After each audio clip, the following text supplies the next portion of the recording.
नमस्कार, मैं हूं नाजिया। आप देख रहे हैं कैपिटल टीवी। क्या आपने अफगानिस्तान की उमायरा की कहानी सुनी है?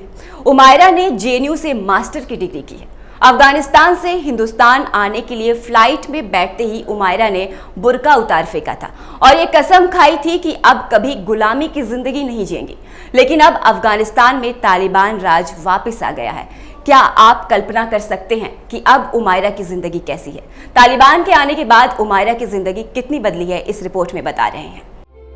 अफगानिस्तान की उमायरा तूफानों से खेलती आई है। 9 साल की थी तो लड़कों जैसे बाल कटाने की हिमाकत कर बैठी। फिर क्या था, तालिबानी लड़ाके आधम के। उमायरा जान बचाने के लिए कुएं में कूद गई, किसी तरह जिंदा बची। वक्त गुजरता गया, तालिबान भी सत्ता से बाहर हो गया।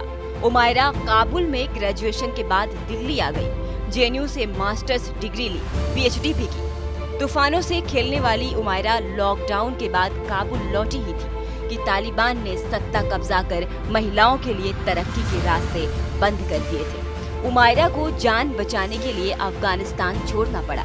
उमायरा अभी नीदरलैंड के एक रिफ्यूजी कैंप में है। उमायरा कहती है, काश मैं हिंदुस्तान की बेटी होती, पूरे हक से अपने मुल्क में रहती। काबुल का वो आखिरी दिन बहुत भारी था। दरवाजे से एयरपोर्ट तक दहशतगर्द थे। हमने आखिरी बार अपने आशियाने को हसरत से निहारा। जरूरत का कुछ सामान बांधकर मैं, माँ और मेरा भाई निकलने लगे। माँ ने सिर्फ एक तकिया मांगा, जिससे उन्हें कमर दर्द से आराम मिलता है। मैंने पता नहीं क्यों पूछ लिया कि माँ ताला लगा लूं। ताला तो इस मुल्क को तालिबान ने लगा दिया है, अब इस लोहे के ताले से क्या होगा? माँ के जवाब से मेरे भीतर का थमा सब्र का सैलाब फूट पड़ा। उमायरा कहती है, मैं हिंदुस्तान में जन्नत जी चुकी हूँ, पर माँ तो पहली बार काबुल छोड़ रही थी, शायद सदा के लिए। वो दुआ मांगने के अंदाज में कुछ बड़बड़ा रही थी। अल्लाह से क्या मांग रही हो? मैंने पूछा। वो बिलक पड़ी, बोली, ये झूठा शरिया तुम्हें मुबारक। मैं अपना ईमान, इंसानियत लेकर यहाँ से चली। उसके बाद हमने घर की ओर मुड़ कर भी नहीं देखा। काबुल की सड़कों पर दिल्ली जैसी रेड ग्रीन लाइटें अब नहीं है। तालिबानियों के आने के बाद अब तालिबान का मालिक एक ही है और वो है भगवान, खुदा या जो कह सकते हैं। तालिबान कब्जे के बाद पब्लिक हेल्थ को छोड़ सभी मिनिस्ट्री बंद है। पुलिस कहीं नहीं दिखती। बाजार ऐसे हो गए हैं जैसे कोरोना लॉकडाउन लगा हो। राष्ट्रपति अशरफ गनी भाग गए हैं। सारी उम्मीदें खत्म हो रही हैं। टीवी चैनल पर म्यूजिक बंद हो गया है। मनोरंजक कार्यक्रम रोक दिए गए हैं। टोलो न्यूज इस्लामिक कार्यक्रम दिखा रहा है। ऐसे में उमायरा के लिए जान बचाने के लिए सबसे पहला नाम जो उनके जहन में आया वो था दिल्ली। उमायरा के दिलो दिमाग में जेएनयू कैंपस की यादें ताज़ा थी। सरोजनी नगर की शॉपिंग और लाजपत नगर के छोले कुलचों का जायका अभी भी उनकी जुबान पर था। दिल में आया कि काश मैं हिंदुस्तान की बेटी होती, पूरे हक से अपने मुल्क में रहती। लेकिन काबुल में भारतीय दूतावास से संपर्क नहीं हो पाया। हिंदुस्तान से लौटकर उन्होंने नीदरलैंड के एक एनजीओ के साथ काम शुरू किया था, फिर उससे संपर्क किया।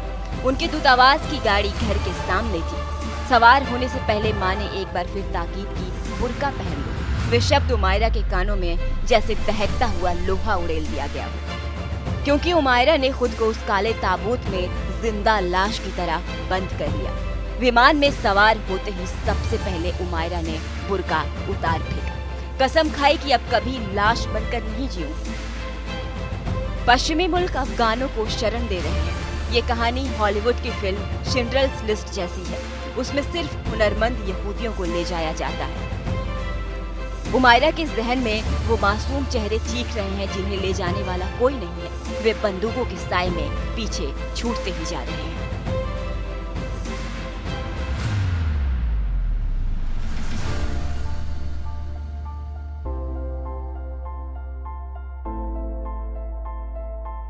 उमायरा ने तो गुलामी की जंजीरें तोड़ने की कसम खा ली है और वो अफगानिस्तान से दूर ये कसम जिएंगी भी। लेकिन और अफगानी औरतों का क्या होगा जो ना चाहते हुए भी बुर्के में कैद हो चुकी हैं? फिलहाल के लिए बस इतना ही। देखते रहिए कैपिटल टीवी।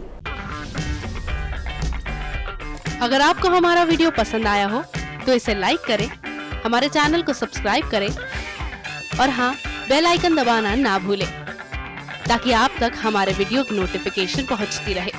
आप अपना सुझाव हमें कमेंट बॉक्स में दे सकते हैं। हमारे साथ जुड़ने के लिए शुक्रिया।